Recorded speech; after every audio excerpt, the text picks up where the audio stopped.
आज एक नया लेख प्रारंभ होने जा रहा है जिसका शीर्षक है त्याग। और इसके पहले जो लेख हुआ था उसका शीर्षक था वैराग, और वो लेख भी भावगण चतुर्थ से था, ये भी चौथे भावगण से है।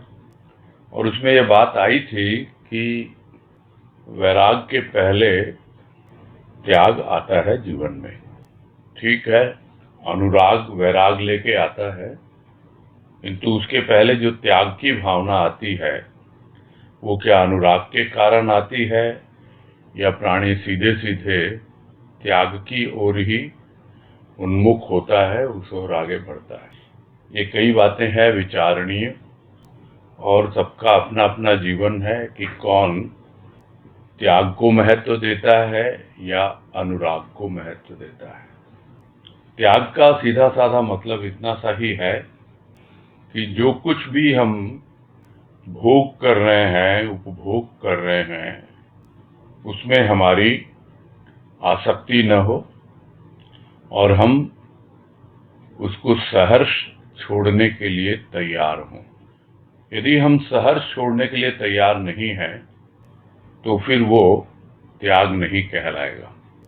और जो सहज रूप से सहर्ष अपने आप ही छूट जाता है, वास्तव में उसी को त्याग कहा जाता है।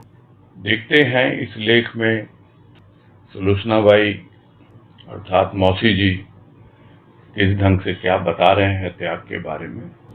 शुरू करते हैं कि अनादिकाल से सिद्ध साधकों के लिए त्याग चरम लक्ष्य रहा है, किंतु स्थूल दुनिया में भ्रमण करने वाला व्यक्ति कब समझ पाया त्याग की उपादेयता को।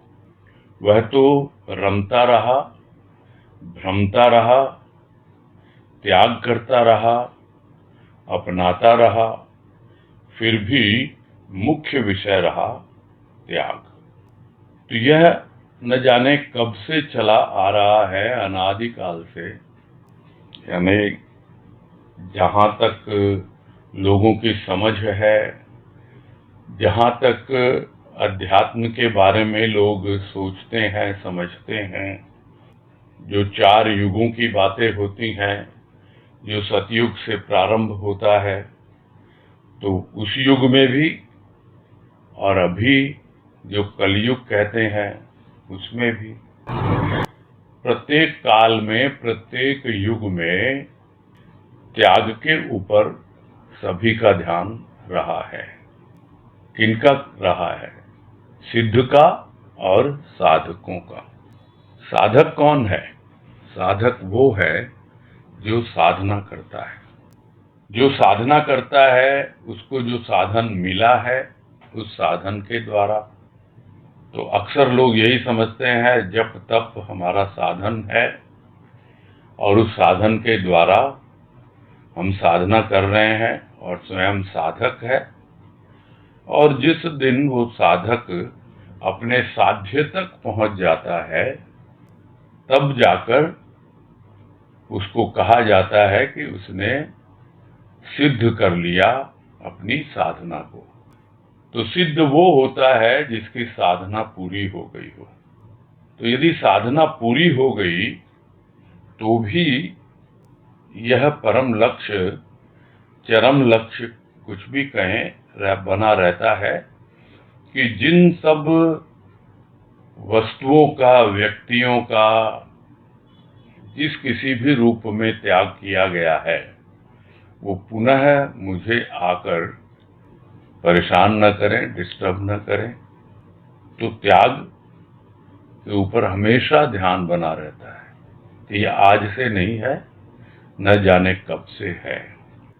किंतु जो प्राणी स्थूल में ही रमण करता है, स्थूल दुनिया में ही भ्रमण करता है, वो प्राणी कैसे समझ पाएगा कि वास्तव में त्याग का क्या महत्व है और त्याग उसके लिए कितना उपयोगी है, उसकी क्या उपादेयता है।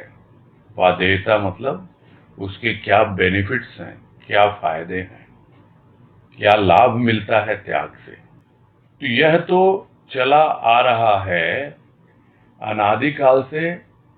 जो इस राह पर आगे बढ़ते हैं, साधक बनते हैं, सिद्ध बन जाते हैं, और दूसरी ओर वो लोग हैं जो स्थूल की दुनिया में ही रमण करते हैं। तो रमण करते रहे यानी घूमते फिरते रहे, भ्रमण करते रहे, रमता रहा, भ्रमता रहा, त्याग भी करता रहा अपनी समझ में कि ये नहीं, निरर्थक है, ये काम का नहीं है। लेकिन कब तक? फिर उसकी आवश्यकता पड़ी, फिर उसको अपना लिया। समय विशेष के लिए हो सकता है किसी के कहने पर छोड़ दिया, त्याग कर दिया, किंतु उसके बगैर फिर रह नहीं पाया, तो पुनः उसको अपना लेते हैं। ये बहुत कॉमन है जो हम देखते हैं। लोग कहते हैं ये तुम्हारी बहुत बुरी आदत है, इसका त्याग करो, इसको छोड़ो।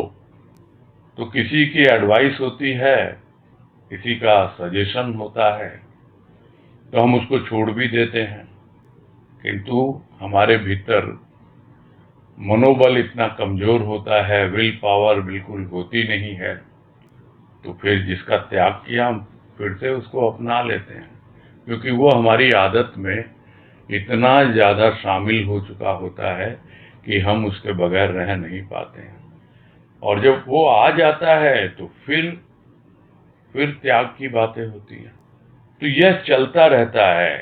यानी यह जो त्याग एक ऐसा विषय है, एक ऐसा टॉपिक है, एक ऐसा भाव विचार है जो प्राणी के भीतर हमेशा लगा रहता है कि मुझे क्या खाना चाहिए, क्या नहीं खाना चाहिए ताकि शरीर स्वस्थ रहे, किसका त्याग करना है, किसका भोग करना है।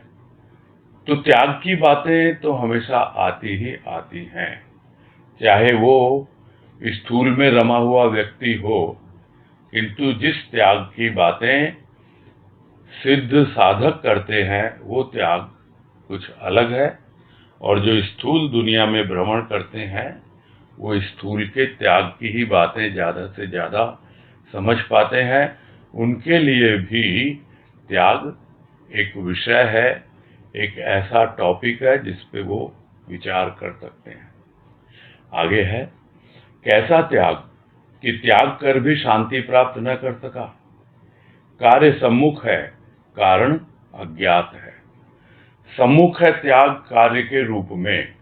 त्याग करने वाला यदि कारण की ओर ध्यान न दे तो कारण गौण पड़ जाता है, तथा कार्य में सफलता पा सकेगा या नहीं यह कहना भी कठिन है। गंगा में स्नान करने वाला व्यक्ति जल में कदम रखते ही कम जल को त्यागता हुआ विशेष जल की आकांक्षा रखता हुआ आगे बढ़ता चला जाता है उसी जल में। वह यह नहीं समझता कि तुझे तो डुबकी लगानी है, आगे हो या पीछे। कारण है डुबकी लगाना। जल कम है, जल गहन है, इस प्रश्न के चक्कर में पड़ने वाला पड़ा ही रह जाता है। डुबकी का आनंद कब उठा पाता? आनंद जल में ही नहीं, डुबकी लगाने वाला व्यक्ति अपनी भावना से आनंद पाता है। इसी प्रकार आनंद त्याग में नहीं, आनंद तो मनुष्य की भावना में है जो आत्मा से प्रेरित है। तो यदि कोई त्याग कर भी रहा है, त्याग के नाम पर कुछ छोड़ भी रहा है, फिर भी उसे शांति नहीं, तो फिर ये कैसा त्याग हुआ? भाई जब आपने छोड़ दिया तो छोड़ दिया, अब उससे आपका कोई लेना देना नहीं है, उससे कोई संबंध है ही नहीं आपका। आप तो शांत हो करके उस बात को निश्चिंत हो जाओ सोच करके कि हाँ भाई बहुत सोचा था इसको छोड़ने का, छूट नहीं रहा था। चाहे वो वस्तु है, व्यक्ति है, चाहे कोई विचार है, भाव है, कुछ भी है, उसको यदि छोड़ करके, उसका त्याग करके यदि हम शांति से बैठ नहीं पाए और वही सब बातें, उसी से संबंधित बार बार आके हमें परेशान कर रही हों, तो ऐसे त्याग का कोई महत्व नहीं है। तो वो कोई त्याग नहीं है। त्याग तो वो है कि आपने छोड़ दिया तो छोड़ दिया, अब उसके बारे में सोचना भी छोड़ दिया, वो कोई विचार आपके भीतर आता ही नहीं है। किंतु ऐसा होता क्यों है? क्यों शांत नहीं हो पाता? क्यों? क्योंकि कार्य तो उसके सामने है। कार्य मतलब त्याग करना है उसको, तो त्याग तो कर दिया, किंतु क्यों त्याग किया, उसका क्या कारण है, वो उसको पता नहीं होता है। उसकी ओर ध्यान नहीं जाता है या ध्यान नहीं देता है। तो सम्मुख है त्याग, उस कार्य के रूप में है सम्मुख। यहाँ भाई मुझे इसका त्याग करना है और मैं त्याग कर रहा हूं। किसी ने कहा है मुझको त्याग करने के लिए, या हो सकता है मेरे मन में कोई विचार आया हो, कहीं से कोई प्रेरणा आई हो, किसी को देख करके आई हो। तो इस तरह जो सामने त्याग का एक रूप बनता है, उसके पीछे क्या कारण है, उसको देखना, उस पे ध्यान देना, वो बहुत ज्यादा जरूरी होता है। अगर उस पे ध्यान नहीं देगा तो स्वाभाविक है, आप जिस बात पे ध्यान नहीं दोगे तो वो तो गौण पड़ ही जाएगा ना। गौण यानी वो सेकेंडरी हो जाता है। आपके लिए प्राइमरी क्या है, प्रमुख क्या है? त्याग। तो प्रमुख है त्याग, उसको कार्य रूप में आप देख रहे हैं कि ये कार्य है त्याग करना, किंतु उस पर ध्यान नहीं दे रहे कि आखिर क्यों कर रहा हूं मैं ये त्याग, उसका कारण क्या है।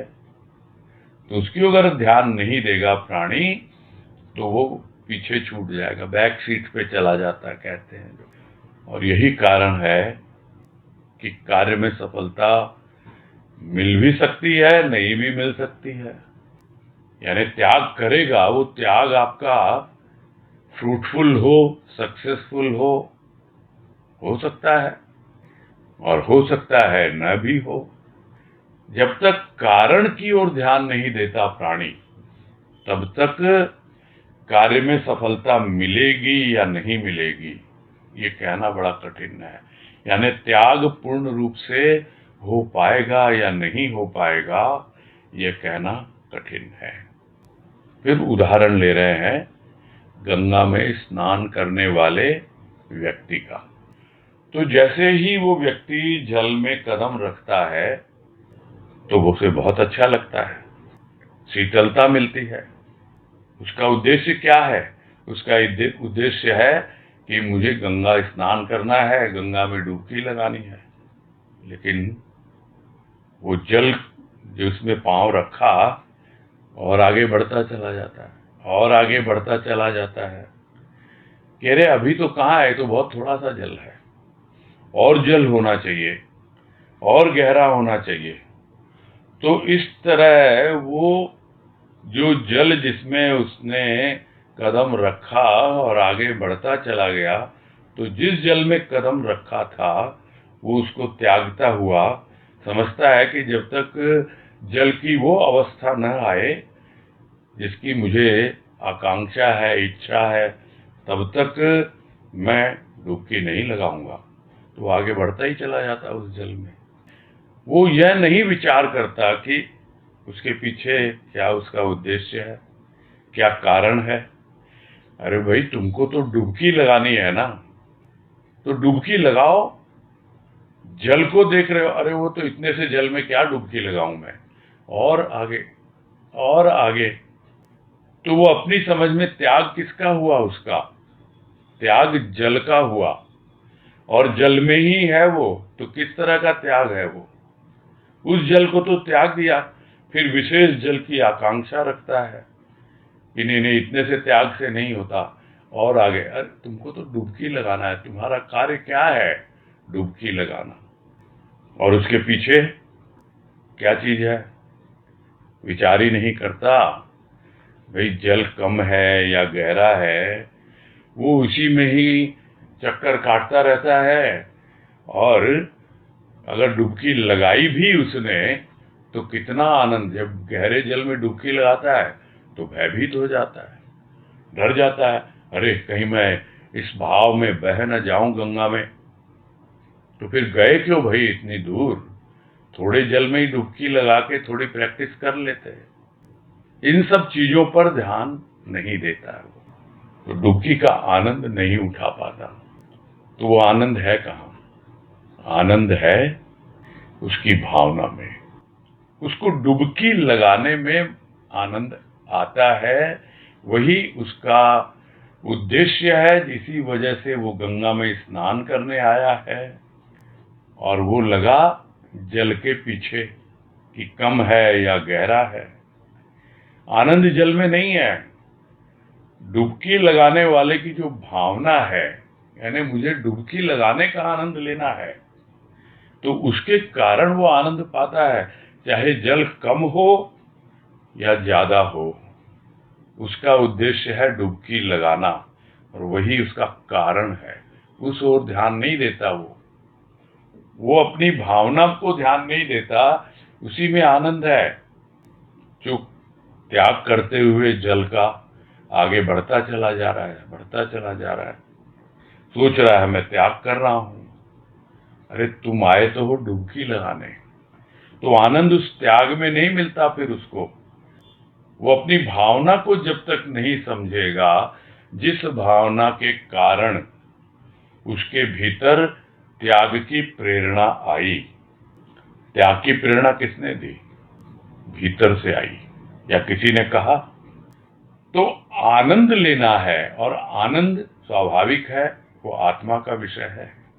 आत्मानंद, यही है वास्तविक आनंद।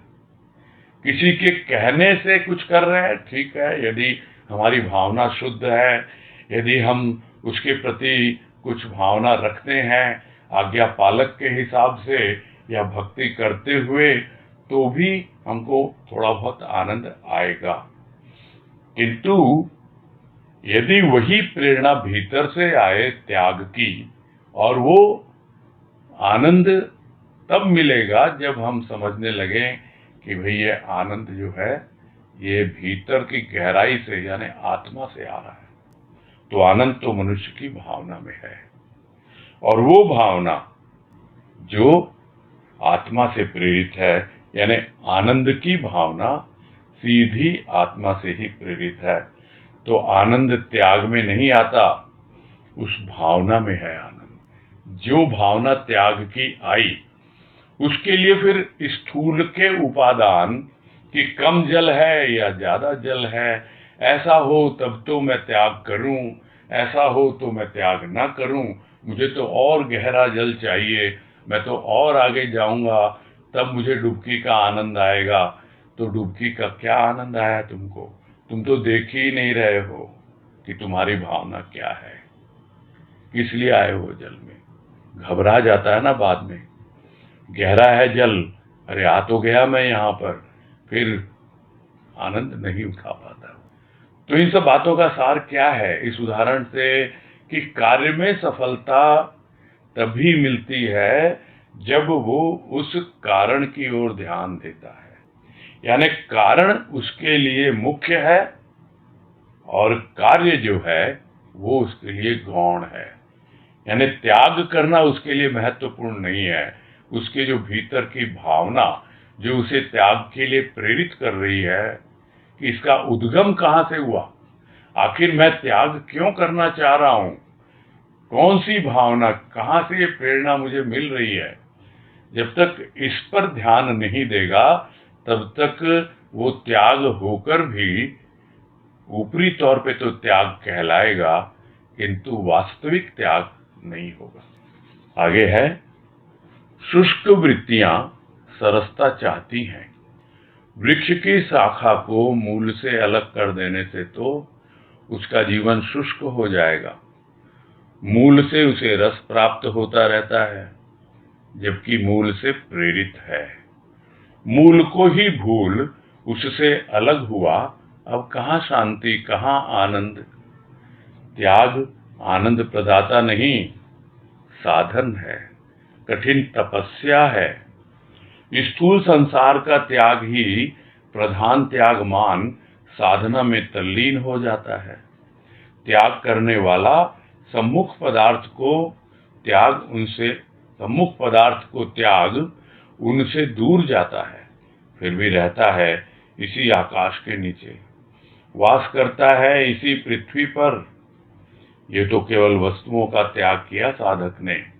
अंतःकरण के संचित संस्कार ही तो मनुष्य की प्रगति में बाधक हैं। भय, मान अपमान ये तो साथ ही रहते हैं, चाहे वह कहीं भी क्यों न चला जाए। विचारों में बंधा हुआ व्यक्ति त्याग कर भी अभय नहीं हो पाता, क्योंकि संचित संस्कार साथ है। उसे सदा भय बना रहता है कि कहीं मैं कामिनी कांचन के करदम में न फंस जाऊं, मेरा यह साधन निष्फल न हो जाए। त्याग तुच्छ नहीं, त्याग की निंदा नहीं, त्याग महान है, किंतु किस अवस्था में कि त्याग के पश्चात कोई भावना न रहे। और इस पैराग्राफ में कई तरह की बातें आई हैं जिनको हम समझने का प्रयास करेंगे। सबसे पहली बात तो यह है कि जो जीवन प्राणी जी रहा है और जिन वृत्तियों पर उसके विचार आधारित हैं और जिन विचारों के द्वारा वो भाव ग्रहण कर रहा है, उसका क्या रूप है, उसे समझना बहुत प्रारंभ में ही आवश्यक है। क्योंकि जो जीवन जी रहा है, वो वृत्तियां जो प्रेरित कर रही हैं विचारों को और विचार प्रेरित कर रहे हैं कार्य को, वो जीवन शुष्क वृत्तियों से प्रेरित है, इसलिए उसका जीवन भी रूखा सूखा है। तो जो भी शुष्क वृत्तियां हैं भीतर की, रूखी सूखी जो भी वृत्तियां हैं, वो सरसता चाहती हैं। सरसता यानी उनपे कुछ छिड़काव हो, कुछ वर्षा हो, कुछ नमी आए, उनमें थोड़ा गीलापन आए। कहाँ से आएगा वो तो तभी ना आएगा जब जैसे एक वृक्ष है और वो मूल से जुड़ा हुआ है, तो उसे चिंता करने की जरूरत नहीं होती है कि मैं हरा भरा रहूंगा कि नहीं रहूंगा। वृक्ष है, मूल से जुड़ा हुआ है, मूल पर टिका हुआ है और उसकी शाखा प्रशाखा सब मूल से ही रसपान कर रही हैं। तो ये जीवन शुष्क क्यों हुआ, ये वृत्तियां शुष्क क्यों हुई? क्योंकि ये मूल से अलग हो गई। मूल यानी मूल में कौन है? मूल में है हमारा परमात्मा, जो आत्मा बनकर हमारे भीतर विद्यमान है। जो अभी पहले कहा, थोड़ी देर पहले, कि आनंद तो मनुष्य की भावना में है जो आत्मा से प्रेरित है। यानी वो आनंद जो आत्मा से प्रेरित होता है, जो मूल से प्रेरित होता है, वही रस से भरा होता है, उसी भावना में रस होता है। और मूल से जब अलग हो गई वृक्ष की शाखा, तो फिर क्या होगा? कहाँ से रस मिलेगा उसको? वो तो सूखा है। थोड़ा बहुत जो रहेगा तो रहेगा, फिर और सूख जाएगा। तो यही जीवन है जिसमें वृत्तियां शुष्क रहती हैं और वो चाहती हैं कि भाई हम भी हरे भरे हों, तो फिर से मूल से जुड़ना पड़ेगा। ये बात समझ में आनी चाहिए। और यह स्थूल में मूल से जुड़ना तो थोड़ा कठिन हो जाता है कि कोई पेड़ की एक डाल अगर अलग हो गई पेड़ से, तो दोबारा पेड़ में नहीं लग सकती है वो। किंतु सूक्ष्म में यदि वो एक बार मूल से, यानी वो अपने आत्मभाव से अलग हो भी गया, यानी जो परमात्मा आत्मा बनकर है उसको भूल भी गया और रूखा सूखा जीवन बिता भी रहा है, तो अगर वो पुनः जुड़ेगा उस भाव के साथ, तो मूल से उसे रस प्राप्त होता रहेगा, होता रहता है। क्योंकि जो भी प्रेरणा आती है वो उस मूल से ही आती है। किया क्या प्राणी ने? मूल को भूल गया, उससे अलग हो गया। इसी वजह से न तो शांति है उसके जीवन में और न ही आनंद है। तो कहाँ है शांति, कहाँ है आनंद? तो ढूंढने चला, सुना लोगों से, या कोई और वजह थी जिसके कारण वो प्रेरित हुआ कि भाई मुझे तो त्याग करना चाहिए। तो तुम्हें शांति और आनंद चाहिए या त्याग चाहिए? ये जो त्याग है ना, ये इतना आसान नहीं है। यदि त्याग पर ही हम फोकस करेंगे, ध्यान देंगे, तो उसमें कोई आनंद नहीं है। त्याग कोई आनंद प्रदाता नहीं है। त्याग तो एक प्रकार का साधन है, और यदि उस साधन को तुमने अपनाया तो बिल्कुल ध्यान रहना चाहिए कि ये त्याग एक कठिन तपस्या का रूप है। बहुत कठिन तप होता है जब आप त्याग का साधन अपनाते हो। तो जो अपनाता है उसके लिए क्या है? उसके लिए स्थूल संसार का त्याग, वो उसी को प्रधान मान लेता है कि भाई जो भी स्थूल है, जिनमें मैं फंसा हुआ हूँ और मुझे लगता है कि भाई मैं रूखा सूखा जीवन बिता रहा हूँ, और लोग घर संसार छोड़कर स्थूल की वस्तुओं का त्याग कर कोई साधु बन गया, कोई महात्मा बन गया, कोई महंत बन गया, क्या क्या बन जाते हैं लोग, तो मुझे भी बहुत कुछ मिल जाएगा।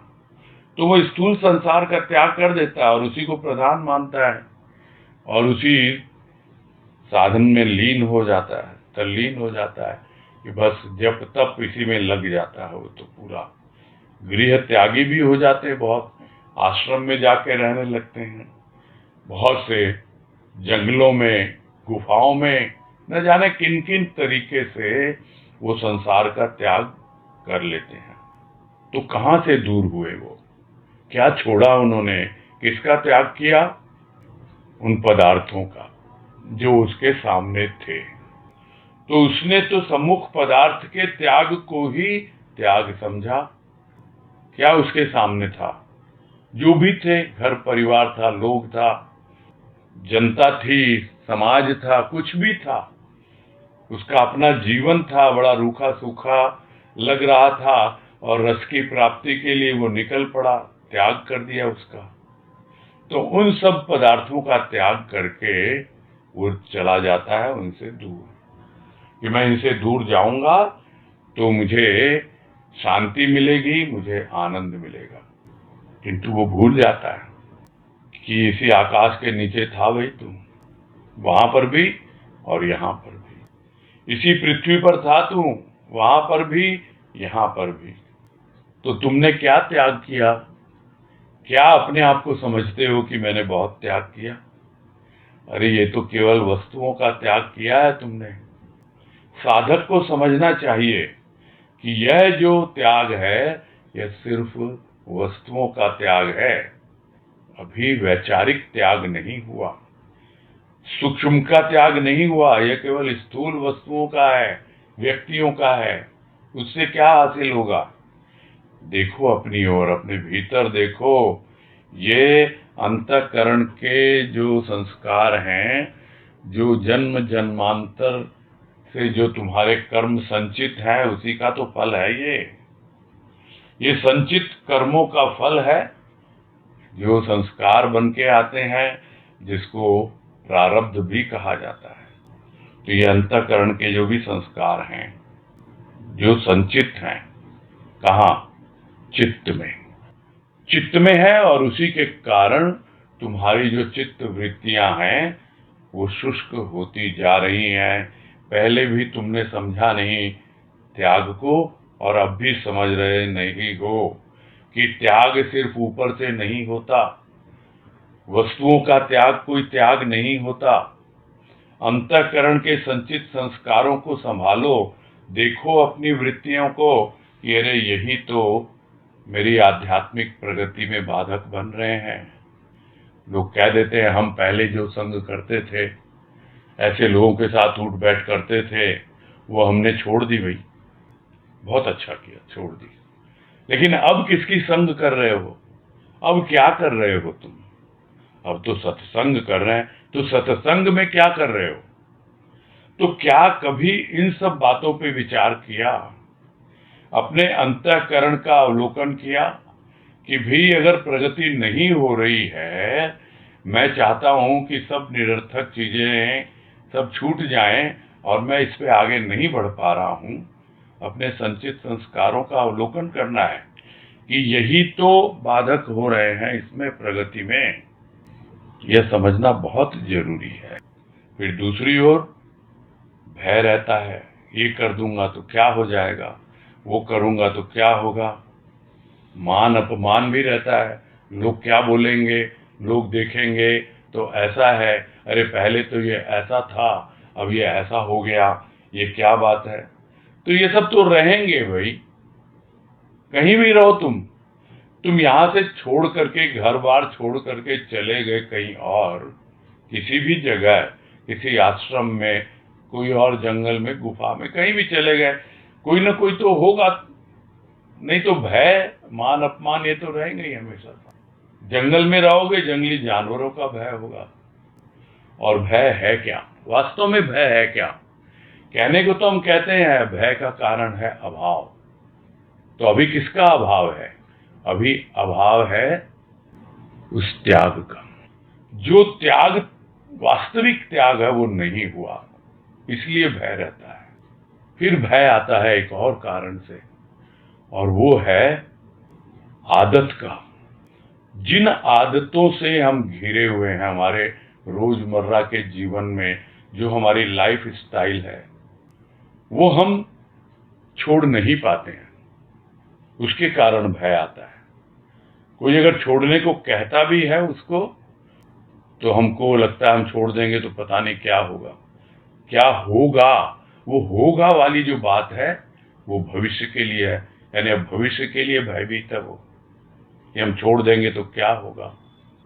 फिर भय आता है किसी नई जगह जाए, कुछ पता ही नहीं है वहां पर क्या हो रहा है, नहीं हो रहा है, वातावरण में परिवर्तन हो जाता है, कुछ नई नई चीजें सामने आ जाती हैं, कुछ अनजानी सी बातें, कुछ अनजाने लोग, और कुछ अनजानी बीमारी जैसे अभी चल रही है।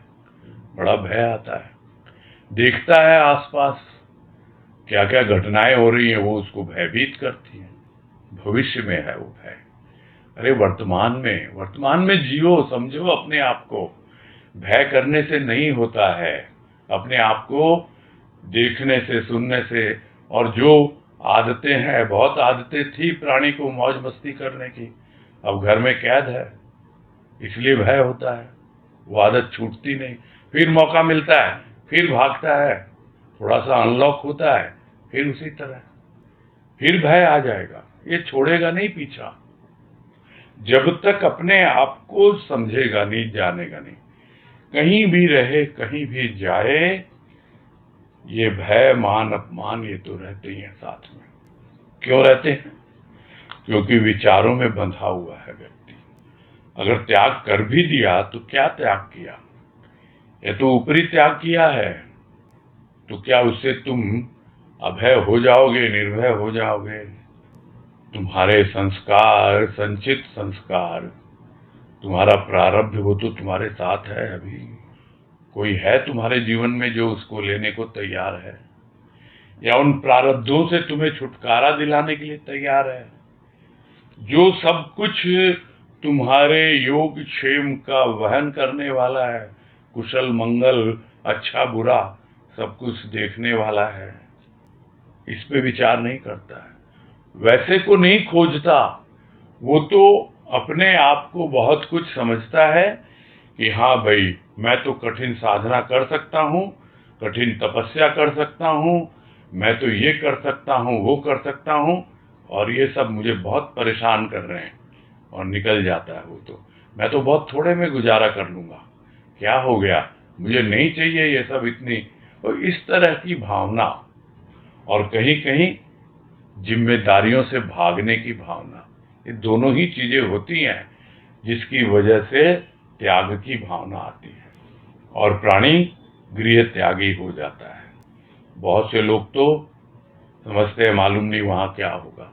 कई कई आश्रमों में सुना है मैंने कि वहां अपनी जितनी भी जिंदगी भर की जो भी पूंजी है, कमाई है, वो ले जाओ, वो आश्रम को समर्पित कर दो, दान कर दो, फिर वहां पे आराम से रहो, पूरा आपका ही वो ध्यान रखेंगे, यानी खाना पीना।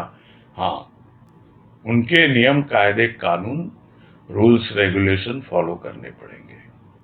पहले किसकी कैद में थे भाई तुम? किसने तुम्हें बंधन में बांध रखा था? विचारों ने ना। तो वहां जाके क्या उस बंधन से छूट गए तुम? इतना आसान नहीं होता है। जब तक यह बात प्राणी को समझ में ना आ जाए कि उसके संचित संस्कार हमेशा उसके साथ बने रहते हैं, और यदि त्याग हो भी गया तो भी क्या त्याग हुआ? भय तो है ही उसके भीतर कि फिर से कहीं मैं कामिनी कांचन के करदम में न फंस जाऊं। कामिनी, क्योंकि उसी को तो छोड़ा है। कांचन, सोना, रुपया, पैसा, उसी को तो छोड़ा है, क्योंकि उसको वो कीचड़ समझता था कि कहीं फिर से मैं उस कीचड़ में न फंस जाऊं। ये भय उसे बना रहता है। कहाँ गए ये संस्कार? ही तो हैं। और कहा भी है, हम सबको पता है कि रामकृष्ण परमहंस कहा करते थे कि कामिनी कांचन का त्याग करो। अब जो घर संसार में रहते हैं, परिवार में रहते हैं, उनके लिए क्या आसान है कामिनी और कांचन का त्याग करना? उनसे क्षमा मांगते हुए ही कहा जा सकता है कि गुरुदेव का भाव कुछ अलग है, जो उन्होंने एक वाणी में बताया कि कामिनी का त्याग करूं या कामना का, कांचन का त्याग करूं या अकिंचन बनूं। क्या कहूं, बातें ही बातें हैं। लोग सिर्फ बातें बनाते हैं। अरे कामिनी का त्याग करो या न करो, यदि तुम्हारे भीतर कामना का त्याग हो गया तो फिर कामिनी तुम्हारे साथ है, यानी स्त्री तुम्हारे साथ है या नहीं है। तुम्हारे भीतर उसके प्रति कोई कामना है ही नहीं, कोई भावना है ही नहीं, तो फिर कामना का त्याग, कांचन का त्याग, यानी रुपया पैसा, अकिंचन बनूं। अकिंचन, मैं कुछ नहीं प्रभु, सब तो तुम्हारा ही दिया हुआ है, यह है अकिंचन भाव।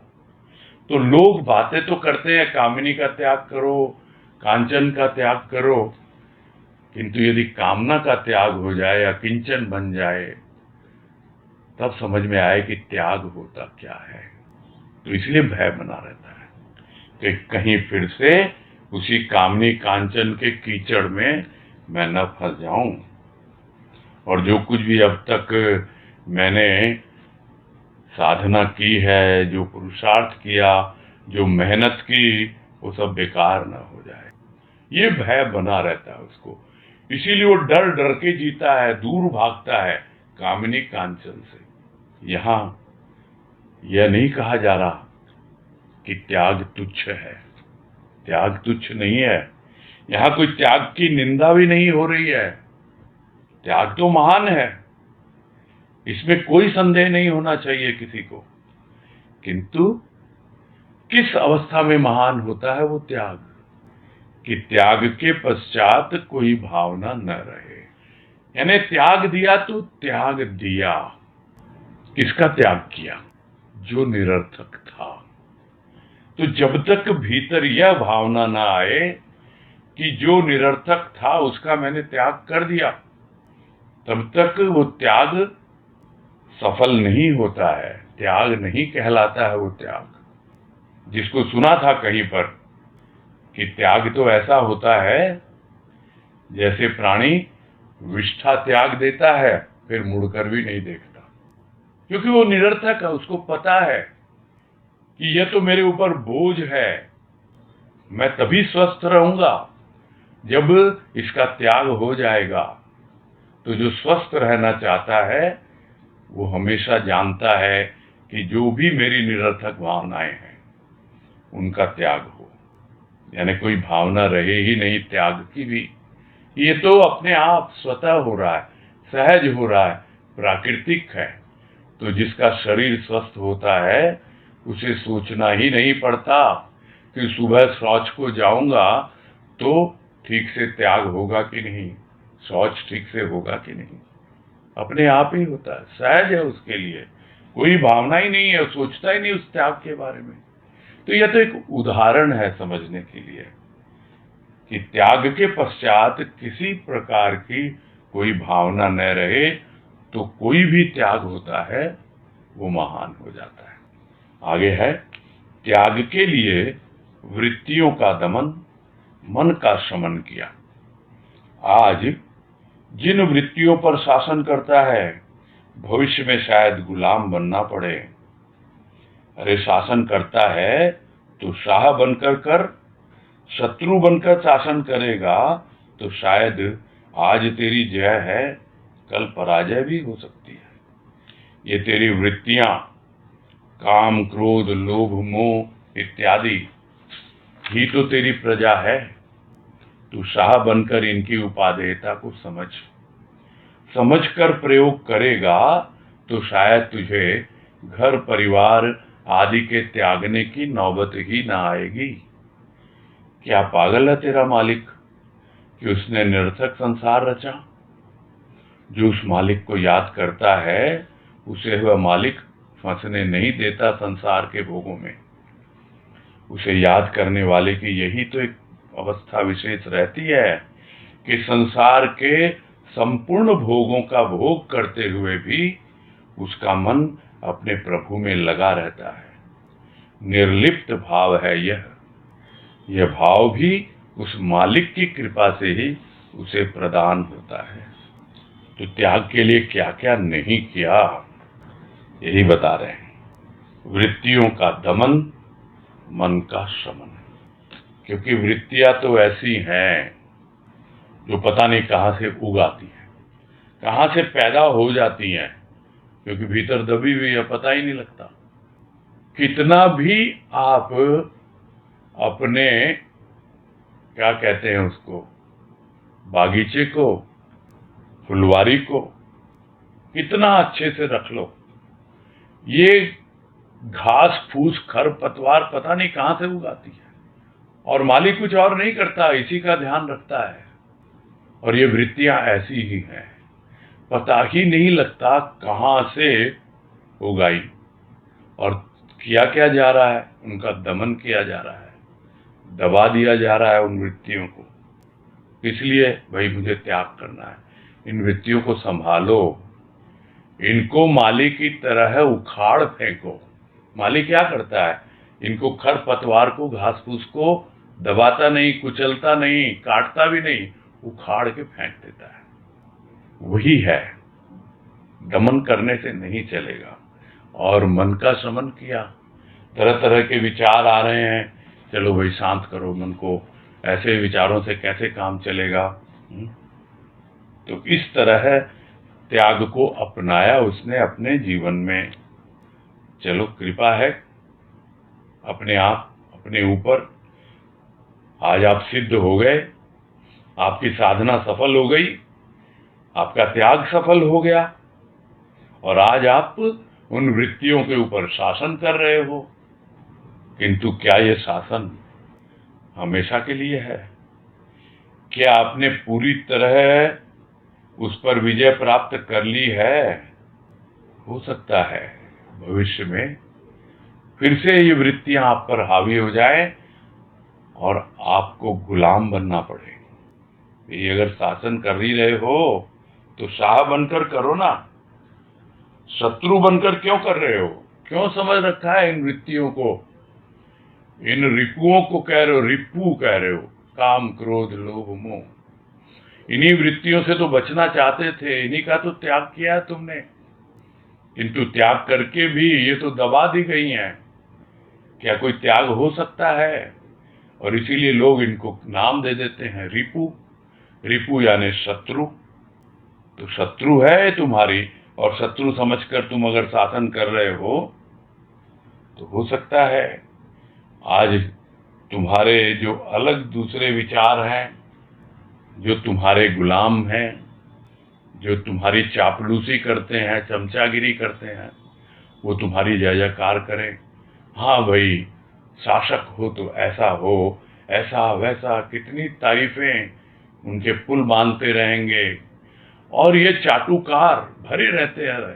पुराने जमाने में तो जो भी बादशाह राजा होते थे, उनके दरबार में जो दरबारी, उनका कोई काम नहीं, यही काम। और वो बादशाह फूला न समाये। किंतु ये भीतर ही भीतर जो रिपू है तुम्हारे, इनको तुम देख नहीं रहे हो। आज तुम बस खाली जय जयकार सुन रहे हो अपने विचारों की, और अभिमान में फूल रहे हो कि देखो मैंने त्याग कर दिया इनका, मैं इन पे शासन कर रहा हूं, मैंने इनका दमन कर दिया। तो आज तेरी जय है, हो सकता है कल पराजय भी हो। पराजय कैसे होगी, तुम समझ नहीं पा रहे हो। ये जो भी वृत्तियां हैं, जो जिनको कहा गया रिपू समझ करके, वो रिपू है, शत्रु है तुम्हारी। अरे ये भी तो तुम्हारी प्रजा ही है। तुम्हारे अंतःकरण में कहीं न कहीं, किसी न किसी रूप में ये वृत्तियां वास कर रही हैं। तुम अच्छे विचारों को अपनी प्रजा समझते हो, तो क्या ये तुम्हारी प्रजा नहीं है?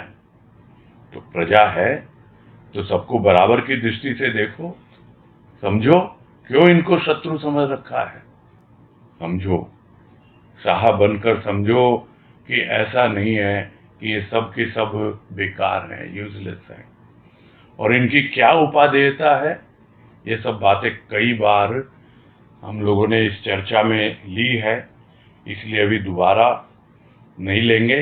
कुछ दिन पहले ही राजमा का लेख हो रहा था, उसमें भी बातें आई थी कि किस तरह से काम, क्रोध इत्यादि को हमको काम में लेना है। तो यदि तुम समझ रहे हो कि तुमने इनको अपने कंट्रोल में कर लिया है, ये तुम्हारी प्रजा है और इनकी उपादेयता मुझे समझ में आ रही है, तो समझकर प्रयोग करो। और अगर किया होता या करोगे तो फिर घर परिवार ये सब त्यागने की नौबत ही नहीं आती। सोचा नहीं ना, इन सब बातों पे विचार किया नहीं, समझ लिया कि हाँ भाई ये सब तो मेरे शत्रु हैं, ये तेरी प्रजा है। आज तुझे लग रहा है मैं तो इन पे विजय प्राप्त कर चुका हूं, ये किसी को छोड़ती नहीं है। हो सकता है कबीरदास ने किसी और संदर्भ में कहा हो, किंतु यहाँ पर बहुत सटीक ये बात समझ में आ रही है कि कबीरा खड़ा बाजार में, मांगे सबकी खैर, ना काहू से दोस्ती, ना काहू से बैर। न तो किन्हीं वृत्तियों से कोई दोस्ती है और ना ही किन्हीं वृत्तियों से कोई बैर है। न कोई मित्र है, न कोई शत्रु है। हमारा काम क्या है? हमारा काम अपने साध्य तक पहुंचना है, उस त्याग को फलीभूत करना है जिसमें हमें आनंद आए, जिसमें हमें शांति मिले, और जो हमारे अंतःकरण की गहराई से, हमारी आत्मा से प्रेरित हो। तो यह सब बातें यदि समझ में आ जाए किसी को, तो फिर घर परिवार त्यागने की कोई नौबत ही नहीं आती है। विचार करो भाई जरा, क्या पागल है ये मालिक जिसने इतना संसार रचा है, इतना सुंदर, चारों तरफ प्रकृति, इसका रूप। तो जो उस मालिक को याद करता है, उसकी शरण ले लेता है, और जो किसी न किसी रूप में मालिक माली बनकर आ ही जाता है और उस मूल का परिचय करवा ही देता है और रूखी सूखी वृत्तियों को रसमय बना देता है, तो फिर वो फंसने नहीं देता संसार के भोगों में। वो समझा देता है कि त्याग आखिर होता क्या है। वो समझा देता है भोग आखिर होता क्या है। तो उसको यदि याद करे, उसकी शरण में आए, तो अपने आप ही समझ में आ जाए कि एक ऐसी अवस्था बन जाती है भाव की उसके जीवन में कि संसार के सारे भोगों को भोग रहा है, सब कुछ परिवार में है, घर में है, सब कुछ कर रहा है, सारे कार्य कर रहा है, किंतु उसका मन कहाँ है? मन तो प्रभु में लगा हुआ, और वही अनुराग की अवस्था है। वो अनुराग जब आता है तो अपने आप ही त्याग स्वतः घटित होने लगता है। तो यह एक निर्लिप्त भाव है कि भोगों में लिप्त नहीं होना। भोग है क्या? भोग है लिप्त होने का भाव। जब प्राणी उसमें लिप्त हो जाता है किसी भी कार्य में, तब वो भोग का रूप ले लेता है। किंतु यदि उसे काम में ले, उसका उपयोग करे, काम में ले, तो फिर वो लिप्त होने का भाव नहीं आता। किसी की दी हुई वस्तु है, हम उसको काम में ले रहे हैं, तो निर्लिप्त भाव से अपना जीवन जीता है। यह एक निर्लिप्त भाव रहता है। यह भाव भी उस मालिक की कृपा से ही मिलता है। सब कुछ समझ करके, जान करके ही आगे बढ़ना है जी। अन्यथा लोग त्याग तो देते हैं किंतु निभा नहीं पाते हैं। बस यही पूरा करते हैं।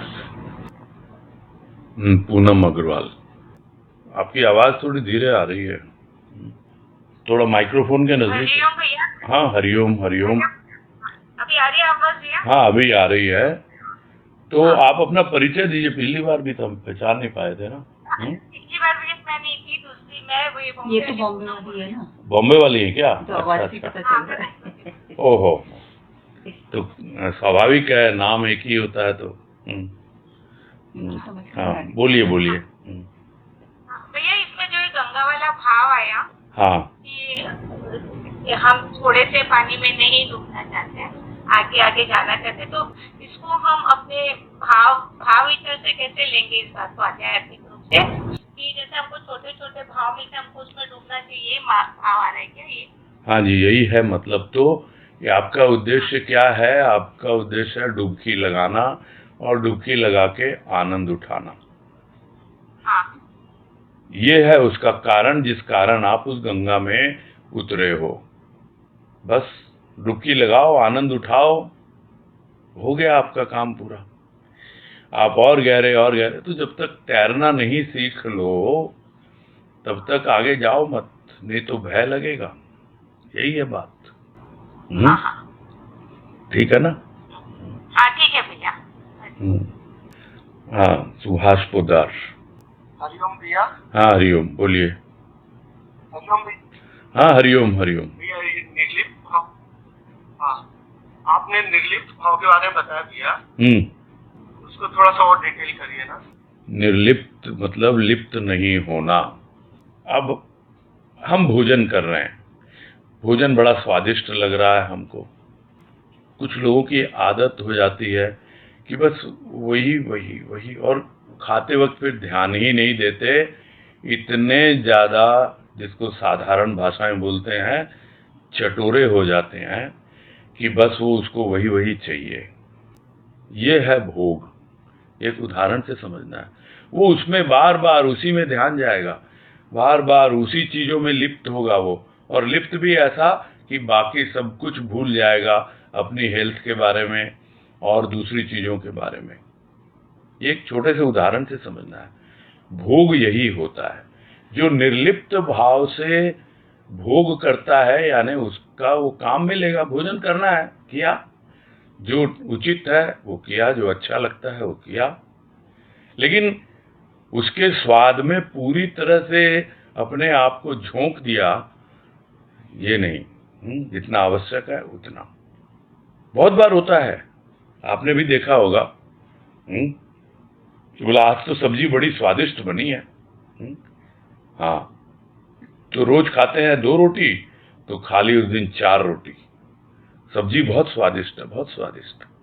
फिर हो गया ना पेट गड़बड़, तो निर्लिप्त तो नहीं रह पाए आप।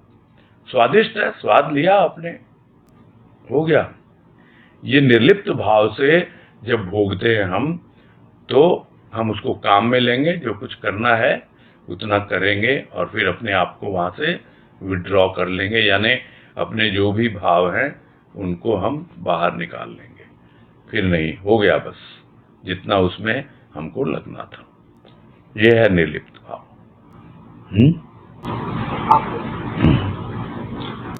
ठीक है। हाँ, सुधा तुलसियान। प्रणाम किया। हाँ, नमस्कार, बोलिए। भैया, भय के लिए 3 बातें आपने बताई थी, 3 रीजन बताए थे कि भय आता है। तो उसमें पहला जो था कि त्याग पूरी तरह नहीं हुआ, उससे भय आता है। हाँ, वो थोड़ा एलोब्रेट करिए। त्याग तो कर दिया, अभी आदत छूटी नहीं है ना। हम उस आदत के इतने गुलाम हो चुके हैं, तो इसलिए भय आता है कि कहीं फिर से मैं उसमें न लिप्त हो जाऊं। तो वही आया था ना, या कामिनी कांचन वाला। छोड़ तो दिया कामिनी कांचन को, लेकिन उसको भय रहता है उसका। त्याग पूर्णतः नहीं हुआ, उसका ये मतलब है। जी, ऊपरी त्याग किया है, उससे आंखें चुरा रहा है, अपनी वृत्तियों को नहीं संभाला, भीतर से त्याग नहीं हुआ, ये कहने का मतलब है।